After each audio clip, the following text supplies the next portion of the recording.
प्रिय विद्यार्थियों, आज के इस वीडियो लेक्चर में आप सभी का स्वागत है।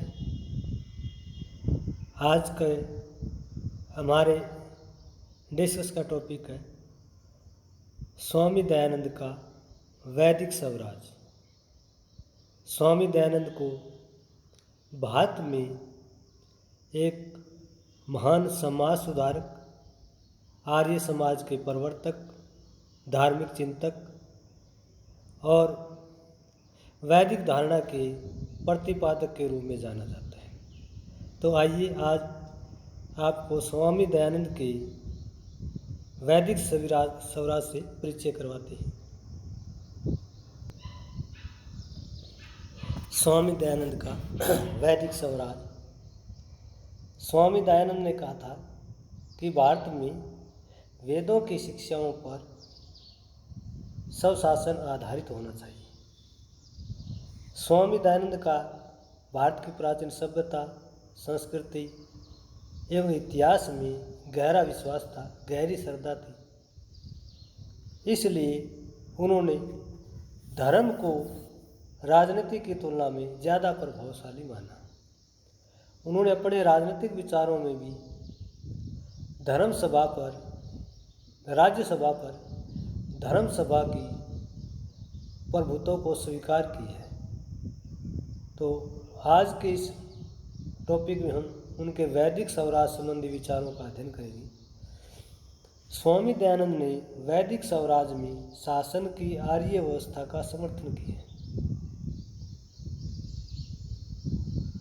उनका कहना था कि भारत में शासन की आर्य व्यवस्था राष्ट्र के हित में है।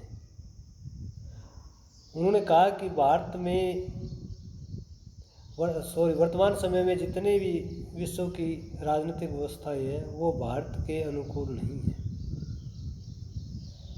भारत की राजनीतिक, सामाजिक, आर्थिक परिस्थितियां विदेशों से हटकर है। इसलिए विदेशी शासन व्यवस्था को भारत में नहीं अपनाया जा सकता।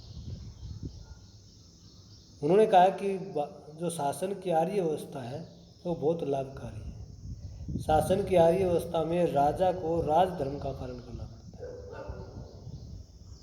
स्वामी दयानंद का कहना था कि आर्य शासन व्यवस्था में, उन्होंने कहा कि शासन की आर्य व्यवस्था में किसी व्यक्ति के पास पूर्ण शक्ति नहीं होती। यहाँ तक कि राजा की सभा, वो राजा भी जो है सभा और जनता के नियंत्रण में होता है। राजा अपनी स्वेच्छा से कोई कार्य नहीं कर सकता।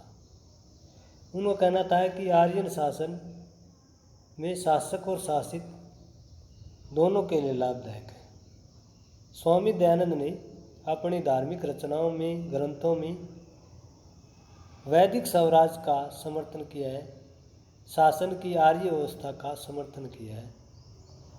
शासन की आर्य व्यवस्था को उन्होंने श्रेष्ठ बताया। स्वामी दयानंद ने अपने धर्म ग्रंथों में 3 सभाओं का गठन किया। उन्होंने कहा कि वैदिक स्वराज में शासन के नियंत्रण के लिए 3 सभाएं होनी चाहिए। 3 सभाओं में राज्यसभा, धर्मसभा और विद्या सभा को उन्होंने शामिल किया। प्रथम सभा उन्होंने राज्यसभा को माना है, जो राज्य की व्यवस्थापिका की तरह है, विधान पालिका की तरह है। उन्होंने कहा कि सभा में उच्च चरित्रवान व विद्वान व्यक्तियों को शामिल किया जाएगा। राज्यसभा ही राज्य के लोगों के कल्याण के लिए कानून निर्माण कार्य करेगी। राज्यसभा ही राज्य के लोगों के कल्याण के लिए कानूनों का निर्माण करेगी, नीतियों का निर्माण करेगी। स्वामी जी ने सरकार पर नियंत्रण के लिए दूसरे क्रम में धर्मसभा के गठन पर विचार किया। धर्मसभा में उन्होंने उच्च चरित्रवान एवं ब्राह्मणों को शामिल किया। इस सभा में उन व्यक्तियों को शामिल किया जाएगा जो त्यागी और व्यवहार में धार्मिक जीवन जीते हैं। उन्होंने राज्यसभा पर धर्मसभा के नियंत्रण का समर्थन किया। स्वामी जी ने सरकार नियंत्रण के तीसरे क्रम में विद्या सभा के गठन पर बल दिया। उन्होंने कहा कि विद्या सभा का कार्य शिक्षा के क्षेत्र में कोई उत्कृष्ट या निकृष्ट नहीं है। विद्या सभा यह प्रयास करेगी कि शिक्षाओं और विद्यार्थियों में राष्ट्रवाद की भावना का विकास हो।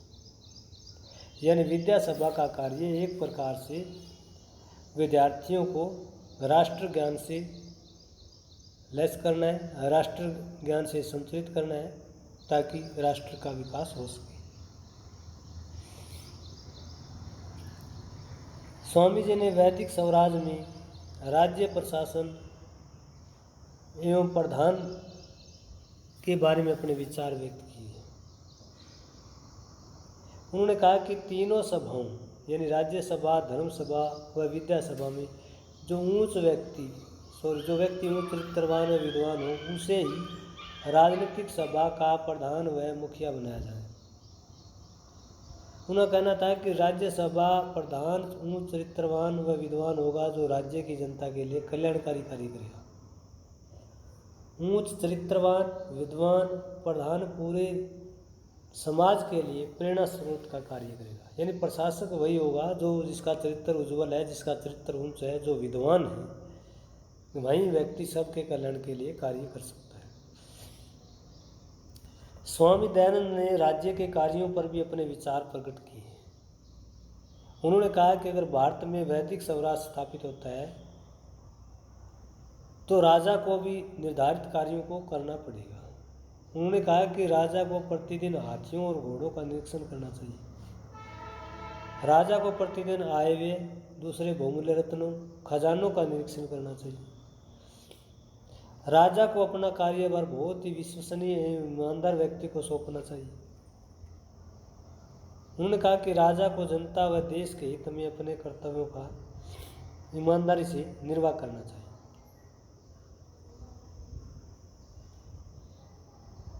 स्वामी दयानंद ने न्याय की शासन व्यवस्था का समर्थन किया है। उनका कहना था कि राजा, न्यायालय और न्यायाधीशों को प्रतिदिन कानून की समीक्षा करनी चाहिए। उन्हें वैदिक व देवीय कानूनों के अनुसार न्याय करना है। स्वामी दयानंद का मानना है कि सिद्धांतों के अनुसार राजा को भी न्यायिक प्रशिक्षण का सामना करना होगा।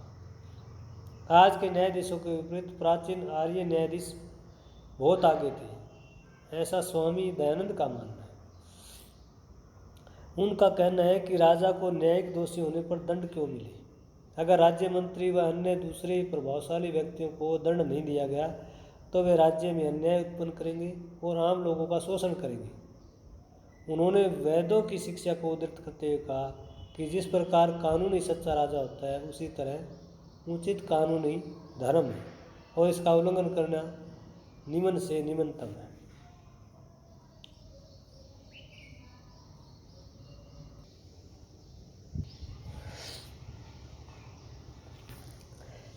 स्वामी दयानंद ने अपने वैदिक स्वराज में दंड व्यवस्था का भी उल्लेख किया है। उन्होंने कहा कि दंड के बगैर राजकाज सही ढंग से संचालित नहीं हो सकता।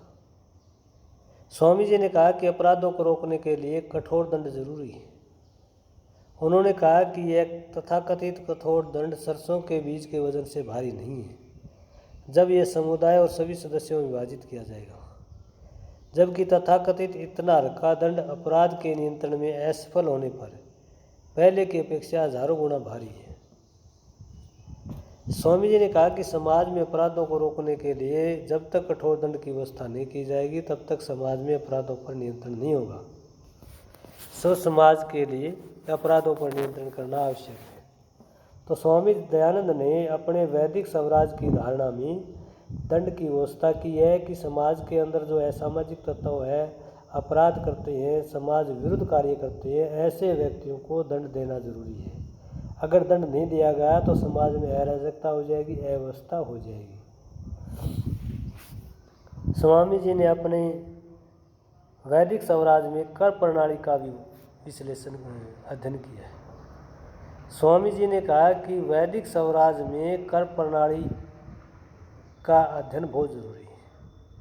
स्वामी दयानंद ने मनु के कर संबंधी विचारों का समर्थन किया है। उन्होंने कहा कि नहरों और समुद्रों से गुजरने वाले जहाजों व नाव पर कर लगना चाहिए।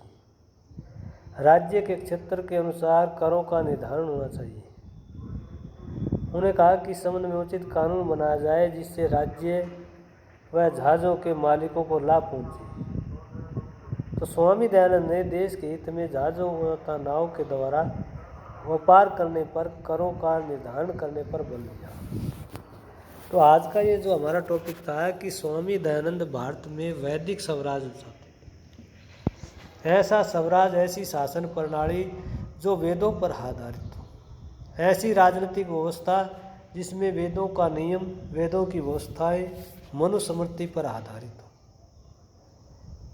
इस प्रकार का स्वराज स्वामी दयानंद का एक प्रकार से संकल्प था।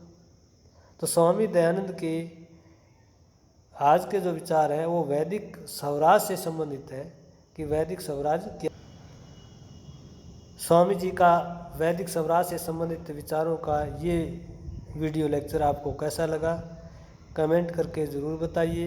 अगर आपको पसंद आता है ये लेक्चर तो लाइक कीजिए, शेयर कीजिए और चैनल को सब्सक्राइब कीजिए ताकि आने वाली मेरी नई और वीडियो जो भारत के महान चिंतकों के बारे में है वो आपको आसानी से उपलब्ध हो सके। धन्यवाद।